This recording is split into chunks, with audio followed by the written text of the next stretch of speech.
সকলেই কেমন আছেন? আওয়াজ দিয়ে বলেন কেমন আছেন?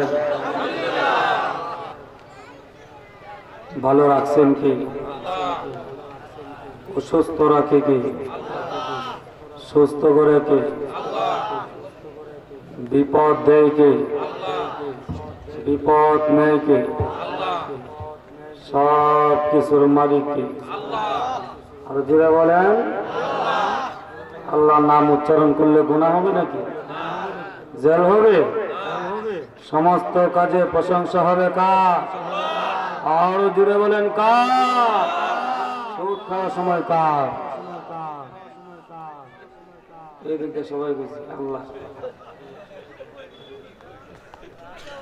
কিছু কিছু বলে আইব, হ্যাঁ বুঝে নাই, নতুন মনে নতুন। যাই হোক, শুনেন বইয়া মজা হইতেছে, এটা উৎসাহ হইতেছে, আরাম হইতেছে ধীরে ধীরে। হ্যাঁ